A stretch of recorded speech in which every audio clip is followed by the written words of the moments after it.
Go. All right. Welcome back to Slots and Locks. I'm Tim. And this is Mello, the podcast where we explore gaming, internet culture, psychology, and the systems that shape how people think and behave.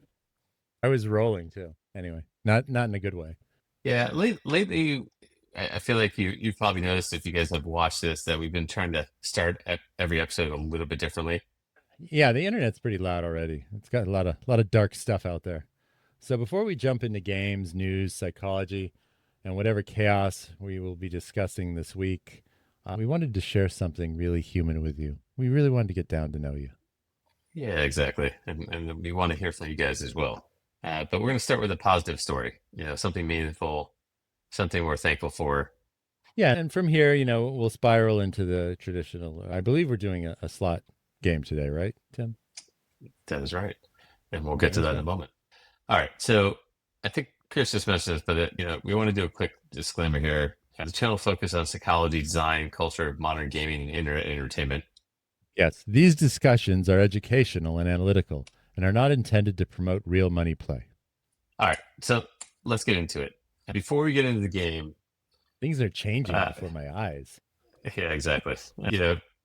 I heard somewhere, I guess maybe kind of give why we're doing this, but with this chaotic world that I think we all live in, I've started putting into every day, kind of when I wake up, something, a moment of gratitude. I heard it somewhere, I was reading something about this, and it's a good way to kind of start your day. And I figured we were talking about this, and we wanted to kind of start the podcast this way. So I'll go first, and I just want to say, like, there's probably segues into kind of what we're going to talk about, but I'm thankful for people that stay calm in chaos. It sounds simple, but it's not. Whether it's family, work, health, stress, whatever it is, there's people that somehow become steadier when things get messy, and those people really matter. Thankful for you and the chaos you bring to this podcast every week. You'd think after 20 shows, right? I'm thankful for routines. That sounds boring, but routines are underrated. I'm a big list maker, a big list checker offer. That's probably not going to come out right anyway. But when life gets weird, having something small that you can kind of just check off keeps you grounded, keeps you feeling like you've accomplished something for the day. There are days when I just basically don't feel like I accomplished anything. So that's great. Some people walk the dog. Tim, are you a dog walker? I am. I do most of the walking, but not enough. I don't think I walk my dog anywhere near enough. Let me ask the question. When you got the dog, did your children say they would walk the dog and then you ended up having to walk the dog most of the time? Pretty much. They also said they'd pick up the poop. They said they'd do all this stuff with the dog, feed the dog, it. And I could probably count on my hand how many times they've done it in the last month. And did you realize that going into it? Yeah, I think as a parent, you kind of just realize their kids say a lot of different things. And it's kind of our job to hold them accountable. Good job of that. It is technically, but I think the transaction cost of you actually holding them accountable versus you actually just doing it and getting it done, I think that's kind of what I always weigh. Yeah, 100%. But it's an ongoing struggle. Like watching my 5-year-old eat his breakfast every morning, which could take up to like 35 minutes, literally drives me crazy because it should take like 5. That's going to go to the rabbit hole in this one. Anyway, so going back to you said, so the routines, I completely agree with you. And I think that's where we wanted to connect the story that we wanted to open up with, which is something I read, and there's a movie about this as well, about the 2010 Chilean miners, where there's 33 miners trapped underground for 69 days. And the thing that always stood out at me, I just saw this movie just recently, and it always stood out to me because it wasn't just about the rescue itself. It was about how they survived psychologically. They and kind of to your point where you said about routines, they created these routines, they rationed food, they organized roles, they try to keep morale up.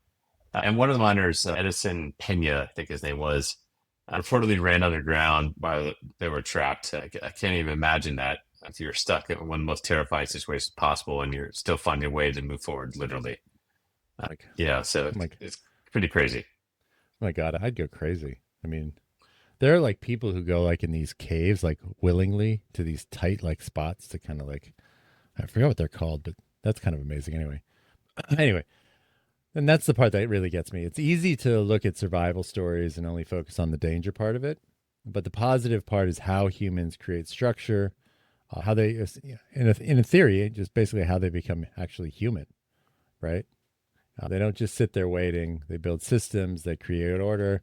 The step up basically, and that is one of the most human things there is. As chaos comes, and you've seen it in this country time and time again, people start, they get offline. They stop, harassing the liberals and the conservatives, and they basically find a way to survive it. Yeah, and I think I'll just say a personal note with everything going on today. I would just say that, you know, try to be kind, try to work together, try to love your neighbor. I think those are all important themes. But, going back to the story and its framework, we talked about perception probability design.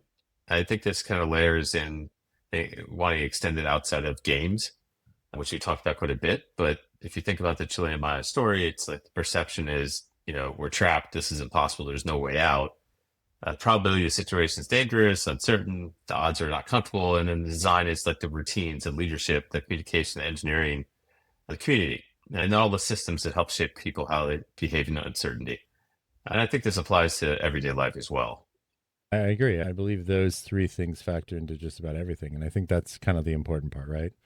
So design, and I know we do these shows, weekly kind of. Design doesn't always mean the graphics or the buttons or the math model or on a screen. It could be a rescue plan. It could be a daily routine, a team structure. How many reorgs did we go through, Tim? Anyway, I think we talked on a previous episode, but not only the reorgs, but I think I mentioned I had 13 bosses in 10 years. So I always joked that it was every 9 months I would have a new boss. I'd get birth to a new boss, you know. is So, there such a thing as a reorg burnout? yes. Anyway, so there's a phrase that people, repeat and they just try to stay calm. It's a system that helps people function when the perception and the probability are fighting each other in real time. Yeah, which is, I think, a good segue to today's topic because Fire Hole 3, which is a game by Nolimit City, which we'll get into in a moment, is obviously not a survival story. It's chaotic, just like we were talking about chaos in an online game set in a mine. But the theme is still interesting because it plays with that same emotional space, pressure, darkness, danger, escalation, and a feeling that everything can change in one moment. Humans adapt to chaos. Games like this turn chaos into entertainment. I should note here that I didn't play Fire in the Hole 3. What did you actually play? Just Fire in the Hole. Yeah, I well, I think you missed the whole conversation about Fire Hole 3, right? What's significant about Fire in the Hole 3? Just the versions of the game and stuff like that, and everything we're going to talk about is Hold kind of. on. Just play it in real time. It's fine. All right, so today we're talking about No Limit City's Fire Hole 3. Yeah. And we are really using this game to talk about something bigger. Why modern online games keep getting more and more intense. Yeah, and why themes are getting darker, why mechanics are getting louder, why volatility became part of the entertainment. And why No Limit City might be one of the clearest examples of internet era game design. Yeah, and I should mention we keep kind of coming back to this internet era. We mentioned in the previous episode. Watch them. I'm sure we can link them out here as well. But I think it's been a shift in the industry towards these types of games, and it's a way to appeal to a younger audience that we've probably talked about, for a very, very long time. All right, so let's set up the framework a little bit. Perception, probability design. Perception is what you feel is happening. Probability is what's actually happening underneath, and design is the system shaping the gap between the two. Yeah. And Fire in the Hole 3 lives completely inside that gap. So the perception, the game feels like pure chaos. There's long droughts. Okay. Probability, the volatility is extremely real, and you'll immediately feel that. The design is the game makes the chaos feel intentional, exciting, almost survivable. And I say that because what's happening, while you're basically going from spin to spin, there's lots of things going on. There's lots of mine explosions, and this is true with the entire Fire in the Whole family. Yeah, and I mean, the reality of this is, right, the whole episode, which is that controlled chaos. All right, so before we always jump into the game, we like to kind of talk about the supplier itself and who they are. So today we're digging into the Fire and Hole, the X Bomb by No Limit City. I do use the word X Bomb, but that's a branded theme. The studio itself is headquartered in Malta. Have you been to Malta? Can't remember Never if we been talked to about. Malta. I think we kind of talked about the McLoving thing. I think I showed that on a previous episode. We should give a bonus for anyone that finds that one. But yeah, but the Malta, it's a small island off Italy, I believe. But it's mainly driven by the Swedish game design team, which is has roots with NetEnt. There's a lot of great games that come out of Sweden. I think they have a lot of episodic games too, and a lot of other things that happen outside of the game. So they make a lot of great designs. They're part of a massive Evolution portfolio. No Limit was started earlier, but they eventually got bought out. And the Stockhold Giants snapping up is the huge giant that's been snapping up all the industry's sharper studios. So they're not trying to make soft, comfortable, traditional-looking games. No Limit City is built around reputation around pushing boundaries, darker themes, extreme volatility, unusual mechanics, edgy humor, games that feel much more internet native than casino floor native. And that's kind of why we're featuring this, because it's a bit different than what you would normally see. Yeah, that's what makes them interesting, I think, as a provider. So, because a lot of them try to make games that feel broadly acceptable, but I think No Limit feels like they are making the games for a very specific online audience. People who want intensity, people who love extreme volatility, people who do not mind themes that are a little uncomfortable, weird, or chaotic. And this is all very internet culture. So the internet rewards extremes. It rewards things that stand out, moments that basically say, "Hey, what did I just see?" Yeah, I feel like there's a nice GIF or something like in here, crazy videos that you see that are extremely popular. But No Limit City, I think I kind of talked about this, but they were founded in 2013 by industry veterans who wanted to build games that felt different from the norm. Evolution, as I mentioned, acquired No Limit City 2022. So they were around for about 9 years. I think Evolution helped in terms of really bringing mass market to a broader audience itself. And it's really interesting that Evolution did this because they already had this massive live casino and gaming ecosystem. Under Evolution, they bought up Net Entertainment, Big Time Games, Red Tiger, and then now at No Limit City. So now we have this very kind of edgy, high volatile studio sitting inside one of the biggest companies in the space. They're like a merger and acquisition behemoth.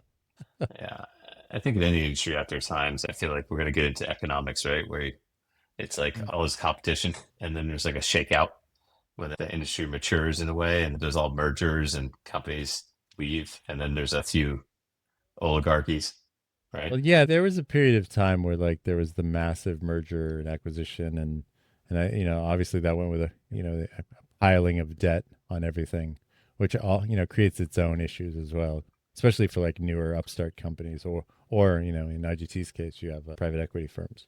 Anyway, but that and that speaks, I think, a lot to how the market went, right? You know, so providers like No Limit City. So at some point, extreme online content stopped being niche. It became valuable enough that the biggest companies wanted exposure to it. And that was a fundamental industry shift. And would you say that was probably about 5 to 7 years ago? Somewhere Yeah, in when there. they bought them, 2022. Yeah, exactly. No Limit City represents a different design philosophy. I feel like we're, yeah, kind of going through the same thing, but they're not trying to make games feel relaxing. And you'll see this as we demo this. They're trying to make games that feel like an event, yeah, and bring that excitement. Yeah, online games stopped trying to be relaxing. Some of them now are designed to feel like surviving the internet. It's almost like a post COVID reaction.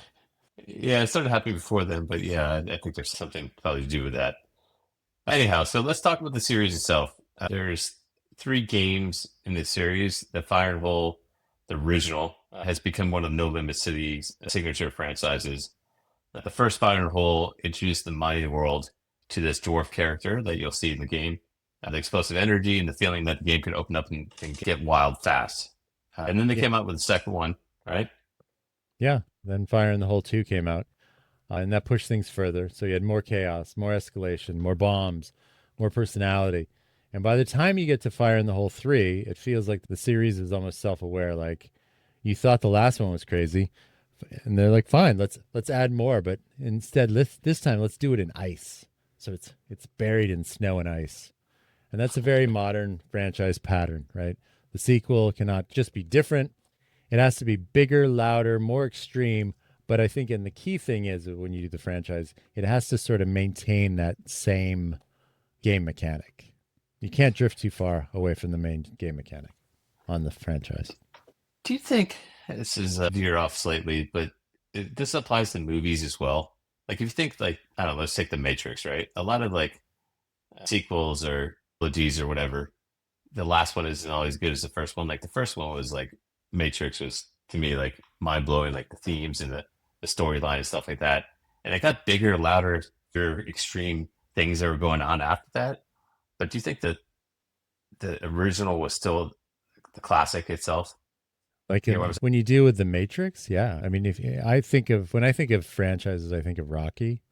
So you have Rocky, which is this good story, and then Rocky 2, Yeah. kind of is less of a good story. Rocky 3 kind of brings it back together. And then Rocky 4 is sort of like this. At the time, it's in the mid '80s, so you have like the whole, Soviet Union U.S. thing, and then Rocky 5 is like a disaster. I thought five was the Russian one. I guess that was No, it's Rocky 4. yeah. Rocky 5 is it has like Tommy Morrison, poor guy. He comes in and they're trying to like regenerate the whole down on his luck guy. I don't know what they're doing, but it's a disaster. But I mean, at what point do you stop? Do they do a fire in the whole four? I mean, just like the Fast and Furious, what are they on, like 15 or something like that? Around 15, I don't know. I mean, how many Yellowstones are there just with different time periods and different actors? I mean, Yeah, I I think they guess have like, it's just if they got enough people to play the game or in this case watch the movie, same type of thing. Keep making them, right? I mean, hey, for the people who make money on them, good on you. You had one story and you can exploit it 17 times. That's great. But I think as a viewer, I don't quite understand it. Anyway, Yeah. So anyhow, go back to fire in the hole. I mean, it's the point about franchising is important, an important point, and as we were saying, it's not really unique to gaming itself. We're talking about movies, we're talking about the Matrix, stuff like that, but social media also does the same thing. Everyone online does it. I mean, I feel like back in the day when we were at IDT, you were pushing to do, you know, these franchise games. You know, like I think it was a 100K pyramid you were pushing to 50K pyramid, whatever it was, whatever the I name mean, of the game was. You I know, mean, yeah, at the time, IGT could have done different versions of, you know, they currently had a 50K pyramid and they were doing a 100K pyramid. And the audiences were vastly different because obviously the volatility and I think the RTP were different. But you could have done that like 4 or 5 different ways and just had different cohorts playing each one.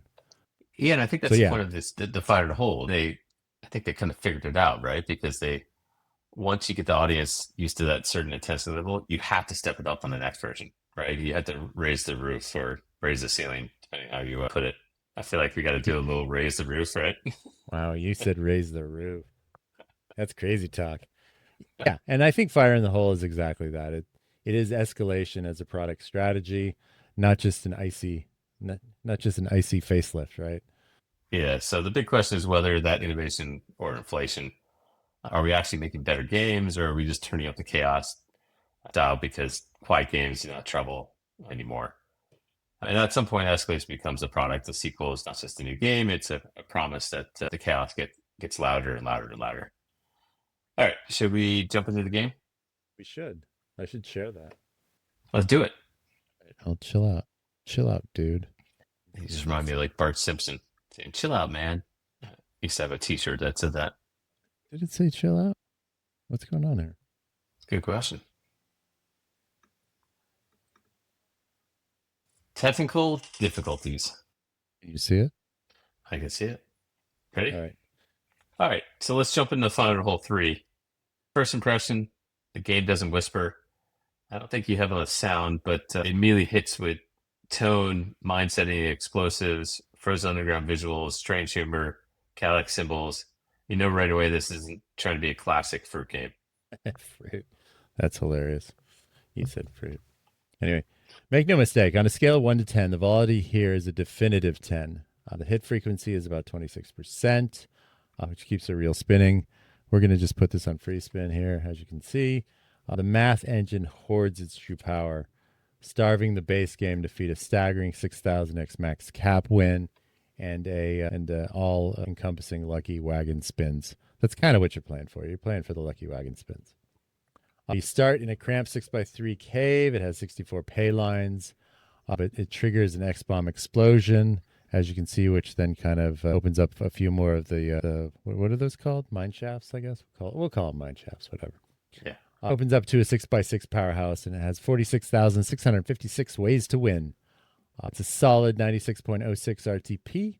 It is a high stakes masterpiece of a game with some rich graphics. Let's be real about Lucky Wagon Spins here, though. Once you are in this feature, you've moved beyond the traditional slot play. It feels like you're building momentum with carts, multipliers, and explosions, but the outcome was determined the moment you hit spin. The visuals create the excitement, but underneath it all, it's a mathematical engine powered by an RNG, as we've said time and time again. It decides whether this run goes nowhere or all the way to the 60,000x cap. Geez, that was a mouthful. It was like he could be one of those people hitting like gavel, like, do I hear 1,000, 2,000, 3,000? Are you saying I'm mouthy? No, I'm just saying you can talk with some speed, but that's a perfect way to kind of say it. I think the game expands as action happens, so the board itself participates in the escalation. And this is important because it's not just about outcome, it's about the feeling of expansion. The game makes you feel like chaos is unlocking something. Okay. And that X-Bomb title isn't just a gimmick. It's part of Nolimit's clever industry trademarking strategy. Alongside other mechanics such as X-Ways and X-Nudge, it instantly brands their volatile features. You get explosions, symbol removal, multipliers, volatility. The game constantly gives you these little moments where it feels like something could cascade into something bigger, visually and structurally. You get a strong sense that this, I'm going to say mine. We're in the Lucky Wagon Spins. We got You get a strong sense that this miner is a second generation NetEnt Gonzo, which is a game we've done in the past, trading the jungle for a gritty mine. And here we're finally into the bonus. so you basically just have to fill up the 1x, the multipliers and things like that, and keep winning and keep adding different 1x. But again, this is why it works so well online. You know what I like most about this part? The 1x is basically a poop emoji. There it is. And he's drinking. And then nightcap. I mean, yeah, there's nothing kid friendly about this one. And now he's just wiped out. So that none of that comes in the first version of it, by the way. So yeah, that's kind of fun. Yeah, the visuals get considerably better.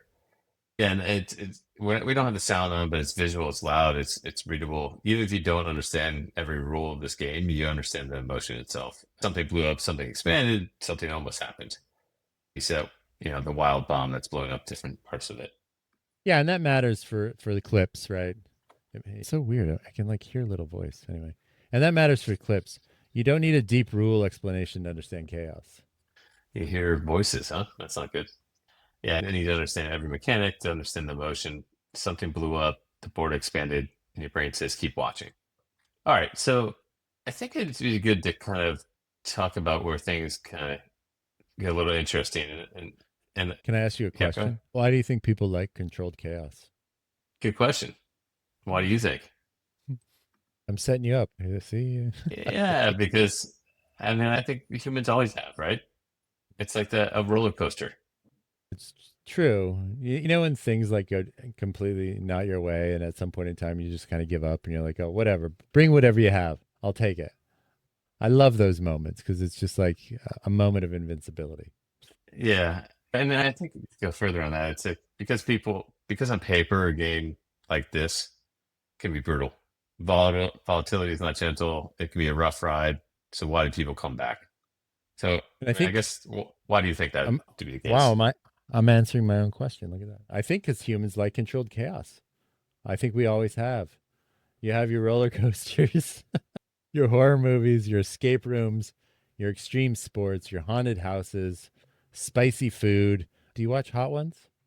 I do. That's a great show. Have you ever tried the bomb, the hot sauce? I've been wanting to just to see what it's all about. It's kind of interesting because I can't remember. They usually have like 6 maybe sauces. The bomb like lights everything up, and then after that, I think it numbs everything because the last 2 never seem as hot. Because maybe you're just totally killing yourself at that point, right? So you have that. It's a gradual increase, right? Around 4, it kind of picks up a notch. It goes from 10,000 Scovilles to in the 50s. The bomb is like 140,000 Scovilles. but the bomb is just so nasty and disgusting. It literally tastes like battery acid, I guess is a good way of putting it. Or it just tastes metallic.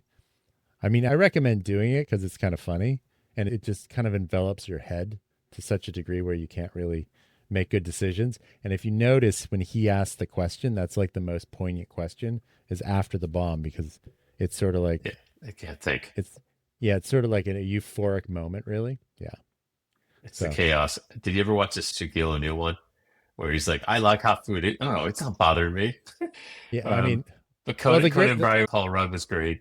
yeah, yeah, yeah, It's the greatest hits ones. Yeah, you got the Conan O'Brien where he just kind of just says screw it and he goes off the rails. Paul Rudd's fantastic. Gordon Um, Ramsay. I don't know if I've ever actually seen the Gordon Ramsay one. The Gordon Uh, Ramsay one's pretty funny. You should watch that one. Seagal is really good. I don't know if you're familiar with Jason Seagal, but he's really good. Related to Steven. That'd be hilarious. I don't think so, but maybe. Anyway, Yeah. anyway, but It's, to your point, I mean, people like simulated danger, and I think when you look at hot sauces as our, that's definitely going to be a short, by the way. But when you look at hot sauces, you're like, oh, there's an end point to it, right? There's a boundary around it. yeah, exactly. And that's exactly it. I think it's the experience gives you the adrenaline without the true danger. So you get the intensity inside a designed environment and firing a hole. And then I would say the series as a whole fits into that concept in the game form. So it's loud, it's dark, explosive, volatile, weird, but it's still contained inside some set of rules. I think that's where the design matters. So the perception when you're playing this game is it's chaos. There's explosions. I mean, technically tumbling reels. You're opening up things. There's multipliers going up and down. The probability says obviously it's a very high volatility math model. I mean, you have to literally, it's like 150 spins to get to typically to get to that Yeah. bonus.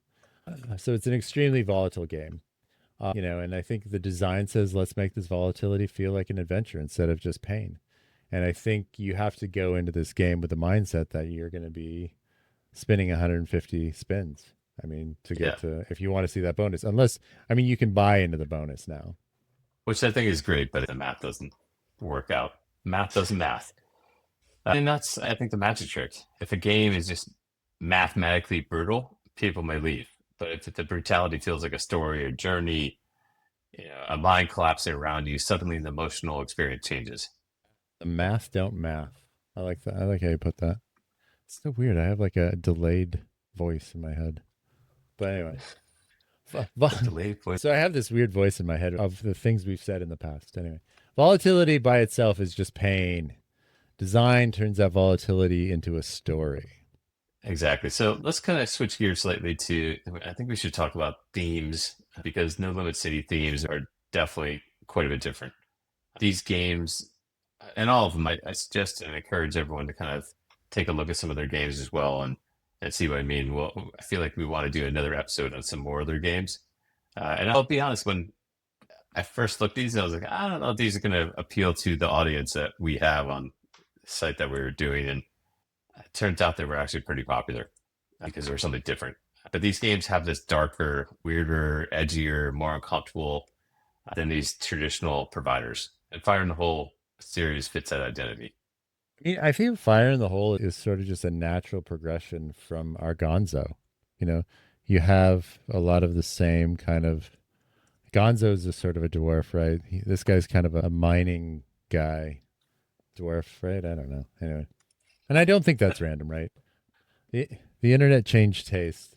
Online audience are used to irony, dark humor, memes, shock value.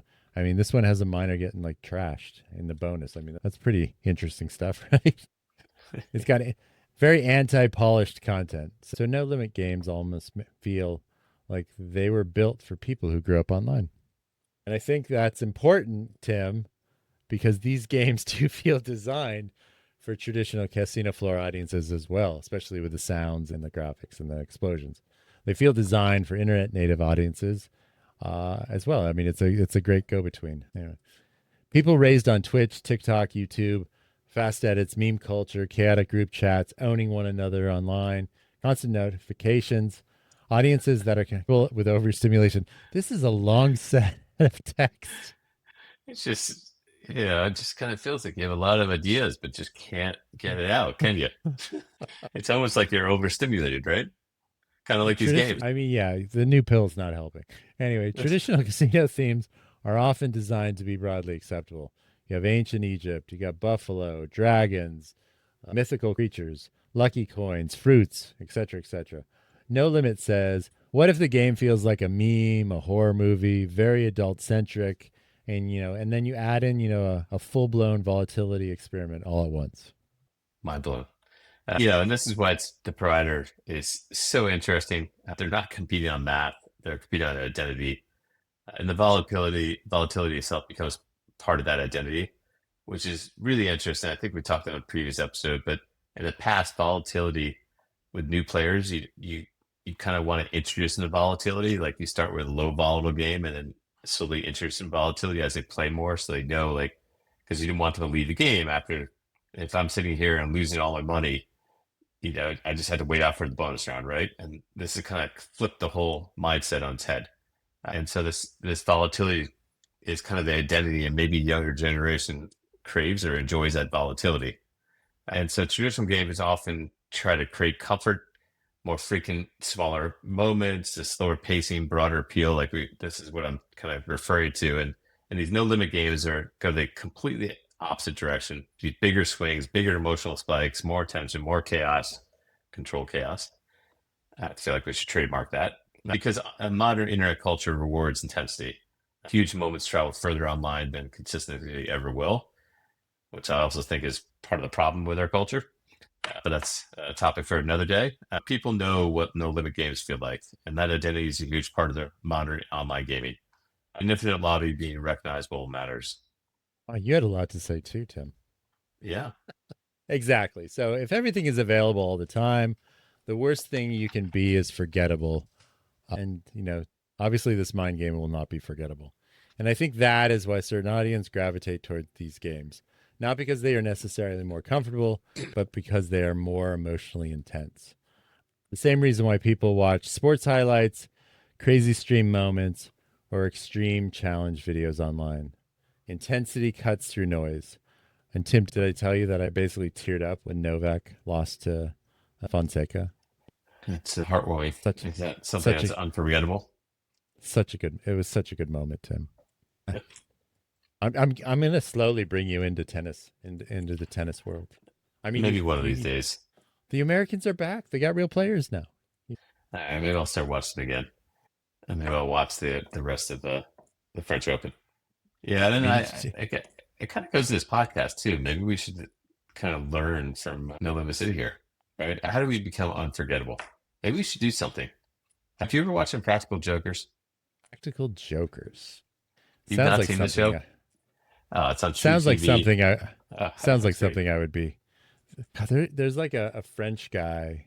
He's like famous, and he basically would go around like Paris and stuff, and just do kind of like random pranks of things. Like so, he would like, I'll come up with the name and I'll put it on screen. But he would basically it'd be like a cat and a mouse, and they'd be like in full like furrier suits, and they would chase each other. No, this one, well, it's probably similar in that regard. It started with four guys. They're childhood friends or friends really young, and they basically jokes. And if you had to do things like, it might say like, all right, Chris, you got to go out and go talk to this person, and we're gonna have it earpiece in your ear. You got to say whatever we say, right? But then whoever Oh yeah, yeah, loses the yeah. Okay. episode had to go through a punishment. And there's just some punishments where the worst one, I think. Well, there's two bad ones. One, they made him get tattoos, and the tattoo was like Jaden Smith, Will Smith's son. Tattoo. And the other one they did, they made Murr shave his head, but he left like a yarmulke, and he shaved his eyebrows, and then he had to go get a new driver's license picture. Nice. But I guess it's going back to this episode and podcast in general, it's like, how do you become unforgettable? So I'm kind of thinking we should do something like that, where maybe if you get a certain number of likes in a certain video, you shave your head. What do you think? I would shave my head. I mean, keep in mind I have good hair though, so that's kind of the downside. Although you can kind of see the scalp coming, which is kind of frightening. But I'm getting a lot of I'm getting a lot more sun, so I don't know if it's that. So yeah, so the French guy, his name was Remy Gaillard, And so some of his most iconic works was his ultimate masterpiece was he snuck into the 2002 Coup de France final. He was disguised as a Lorient football player after they won the match. He celebrated with the team, lifted the trophy, signed autographs for fans, and was even congratulated and shaken by the president of France, Jacques Chirac. And that was in 2002. That is the ultimate prank to get involved. Yeah, but no, and he's a YouTube, and he's on all over YouTube. But Tim, you should definitely check that out. You know, speaking of streamer Uh, culture, I will. And I think this kind of moves into this being unforgettable. And then, the idea of unforgettable and streamer culture, and this is where it comes in because games like going back to this game it performs well as content because they create reactions. They create pain, create huge swings, and create moments where the screen gets ridiculous. and that is important because modern online games are not only played, they're watched. A game has to work for the player and the audience. That changes design. If a feature takes too long, if the screen is too quiet, if nothing visually obvious happens, it's harder to clip. And I think that's why games like Fire in the Hole has the ability to get into that bonus because, not everyone's going to stick around for 150 spins. Yeah, and I think No Limit understands that. The games often feel like they're designed to produce those moments, explosion multipliers, expansion, massive potential, brutal misses. And I feel like weirdly, this word keeps coming up. Even the losses become content itself. You were going to say content. Anyway, that is a very internet thing. Pain becomes entertainment if it's dramatic enough. You remember I always think of that, the South Carolina, it was like a beauty pageant. And she was asked a question in South Carolina. She was Miss South Carolina, and she asked a question, and it was totally bonkers because she was so nervous. And I mean, and ultimately it became like amazing content. Failure and pain became content. Well, I mean, I think in some way, like to see that in those moments, someone failing like man, like some people make fun of those people, but I think it's human, right? Because sometimes a lot of whether it be politicians or sports stars or whatever the case may be, they're very polished, right? And they're very structured, so you don't see things outside of the norm. So when it goes outside of it, and someone fails publicly, it's definitely gets a lot of eyeballs. I remember seeing something. I think there was like a biking, like cross country biking or something like that, or skiing, and someone thought they won. They started celebrating it, and they got passed right at the end. Anyhow, I think it's yeah that may to what you just said around pain becomes entertainment and stuff like that. I mean, I think this goes back into like this could be one of the darkest lines of the episode itself. It's scary to think that pain becomes entertainment if it's dramatic enough. Yep. I mean, it's the world we live in, but it's true, right? I mean, modern online games are now not just designed to be played, they're designed to be watched, and technically made into content, kind of like what we did today. All right, we mentioned this again, but let's just go back to the framework. You know, the perception piece. Fire Hole 3 feels like an explosive ride when anything can happen. Probability, the volatility is intense. Most of the time, the game is not going to give you the movie ending. And the design, everything around the math is built to make the ride feel worth taking. That connects us back to the opening story. I mean, humans are really good at creating meaning inside uncertainty. In real life, that can be routines, teamwork, humor, community. In a game, it's visual, sound, escalation. In a slot game, it's math. You have symbols, there's pacing, different stakes, obviously. But the human pattern is similar. We do not experience probability directly, we experience the design around it. Wow, that is deep. And that's Right? the idea here. Yeah. If I could drop my mic, I would. Yeah. So it's really to what you just said. It's probably the biggest idea here. The game's not just giving you outcomes, it's designing how you emotionally travel between the outcomes. And we do not experience probability directly. I mean, you're taking away my mic drop moment. So I guess what the takeaway is that Fire in the Hole, the entire family, right? It's not just a chaotic mind game. It's a perfect example of where online games are increasingly becoming, right? They're more intense, they're more visual, more extreme, they're more designed to become internet content. Yeah. No Limit City is one of those companies that made that identity feel intentional. They do not make games that feel like a traditional casino floor or products on the casino floor. They moved online. They made online first chaos systems. Controlled chaos, Tim. Exactly. All right. So, question for the audience: do you like games that feel calm and comfortable, or are you like this control chaos or absolute chaos that we showed you in this game and this series of games and no limit games in general? I like games with kitty cats, Tim. What do you do? Control chaos kitty cats? Who doesn't love kitty glitter, right? I mean, ugh. Hey, why don't they have like multiple versions of kitty glitter just in different situations? I mean, a cat has 9 lives, IGT. A cat has 9 lives. Anyway, and where's the line? Where does intensity become too much? Let us know in the comments. And as always, oh, both of us. Believers, believe. No. Believe responsibly. No, gamble responsibly. Never lose more than you can afford. Always seek help if you can't control your own behaviors. Yeah, and I want to just plug something at the next kind of episodes. We're going to keep doing game content, but we're also going to do something I'd like to think pretty interesting.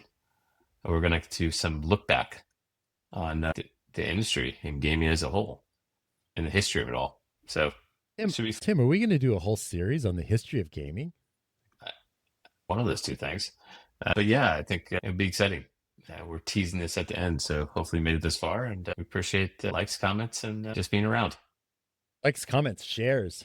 We love the shares. Shares, and remember, really. Always remember, show some gratitude, give some gratitude. Just remember to be thankful for something. Aw, I'm going to cry again.